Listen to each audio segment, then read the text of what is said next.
شروع اللہ کے نام سے جو بڑا مہربان نہایت رحم والا ہے۔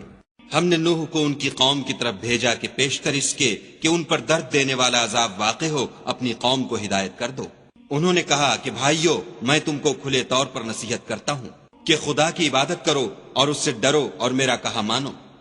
وہ تمہارے گناہ بخش دے گا اور موت کے وقت مقرر تک تم کو مہلت عطا کرے گا۔ جب خدا کا مقرر کیا ہوا وقت آ جاتا ہے تو تاخیر نہیں ہوتی، کاش تم جانتے ہوتے۔ جب لوگوں نے نہ مانا تو نوح نے خدا سے عرض کی کہ پروردگار، میں اپنی قوم کو رات دن بلاتا رہا، لیکن میرے بلانے سے وہ اور زیادہ گریز کرتے رہے۔ جب میں نے ان کو بلایا کہ توبہ کریں اور تو ان کو معاف فرمائے تو انہوں نے اپنے کانوں میں انگلیاں دے لیں اور کپڑے اوڑھ لیے اور اڑ گئے اور اکڑ بیٹھے۔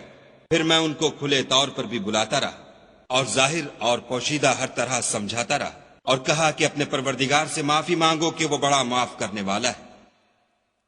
وہ تم پر آسمان سے مہ برسائے گا اور مال اور بیٹوں سے تمہاری مدد فرمائے گا اور تمہیں باغ عطا کرے گا اور ان میں تمہارے لیے نہریں بہا دے گا۔ تم کو کیا ہوا ہے کہ تم خدا کی عظمت کا اعتقاد نہیں رکھتے، حالانکہ اس نے تم کو طرح طرح کی حالتوں کا پیدا کیا ہے؟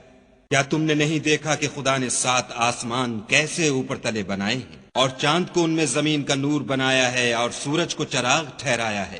اور خدا ہی نے تم کو زمین سے پیدا کیا ہے، پھر اسی میں تمہیں لوٹا دے گا اور اسی سے تم کو نکال کھڑا کرے گا۔ اور خدا ہی نے زمین کو تمہارے لیے فرش بنایا تاکہ اس کے بڑے بڑے کشادہ رستوں میں چلو پھرو۔ اس کے بعد نوح نے عرض کی کہ میرے پروردگار، یہ لوگ میرے کہنے پر نہیں چلے اور ایسوں کے تابع ہوئے ہیں جن کو ان کے مال اور اولاد نے نقصان کے سوا کچھ فائدہ نہیں دیا، اور وہ بڑی بڑی چالیں چلے اور کہنے لگے کہ اپنے معبودوں کو ہرگز نہ چھوڑنا، اور ودہ اور سوا اور یغوس اور یعوق اور نصر کو کبھی ترک نہ کرنا۔ پروردگار، انہوں نے بہت لوگوں کو گمراہ کر دیا ہے، تو ان کو اور گمراہ کر دے۔ آخر وہ اپنے گناہوں کے سبب پہلے غرقاب کر دیے گئے، پھر آگ میں ڈال دیے گئے، تو انہوں نے خدا کے سوا کسی کو اپنا مددگار نہ پایا۔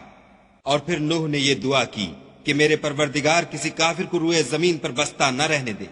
اگر تو ان کو رہنے دے گا تو تیرے بندوں کو گمراہ کریں گے، اور ان سے جو اولاد ہوگی وہ بھی بدکار اور ناشکر گزار ہوگی۔ اے میرے پروردگار، مجھ کو اور میرے ماں باپ کو اور جو ایمان لا کر میرے گھر میں آئے اس کو اور تمام ایمان والے مردوں اور ایمان والی عورتوں کو معاف فرما، اور ظالم لوگوں کے لیے اور زیادہ تباہی بڑھا۔